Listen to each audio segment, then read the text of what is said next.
আরো বলেছেন দুই চোখ দিয়ে মোবাইলে ল্যাংটা উলঙ্গ সি এই মহিলার ছবি দেখছেন। ও নামাজি,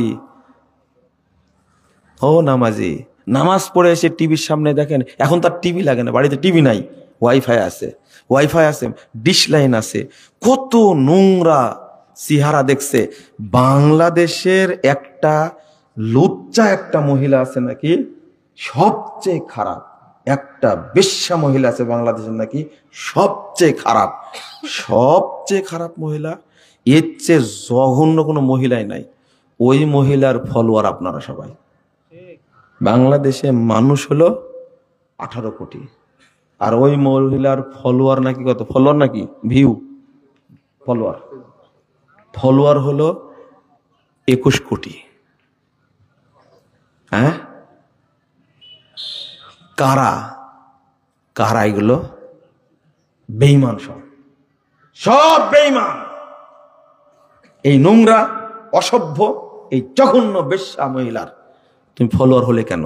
তুমি বেঈমান, তুমি একটা। আল্লাহর নবী বলছেন লা ইয়াজনি জান্নি ওয়া মুমিন। তুমি জেনা করছো চোখ দিয়ে, জেনা করছো কান দিয়ে। ওই জন্য তো এত কড়া করে বলি তাও ভিতরে ঢোকে না রে ভাই। এত কড়া করে বলছি, হাদিসের অনুবাদ করছি তাও ঢোকে না। মানে ওর অন্তরটা ইবলিশ শয়তান এমন ভাবে তালা মেরে রেখেছে, ও বসবাস করে এমন তালা ইবলিশ মেরে রেখেছে যে এই তালা যেন কেউ ভাঙতে না পারে। তুমি মুসল্লি, এই যুবক ছেলে, তুমি কিসের নামাজ পড়ো? ফেসবুক যে দেখাশোনা করে, ল্যাংটা মহিলার ছবি যে দেখে, নাউজুবিল্লাহ, আস্তাগফিরুল্লাহ, আস্তাগফিরুল্লাহ, ও নাকি পরহেজগার, ও নাকি হাজি, ও নাকি মৌলবি, ও নাকি ইমাম, ও নাকি খতিব। ইমান খুব মর্যাদাবান জিনিস, খুব মর্যাদা। বললেন কি আল্লাহ কি বললেন? রুফিয়া ইদা রুফিয়া আহাদ রুফিয়াল আখার, ইদা রুফিয়া আহাদুহুমা রুফিয়াল আখার। দুইটার একটা উঠে গেলে আর একটা কি উঠে যায়। কত লজ্জা ইমানের, খেয়াল করেছেন? কত লজ্জা। আর প্রত্যেকটি আমলের সাথে ইমান না থাকলে কোনো আমল কবুল হবে না।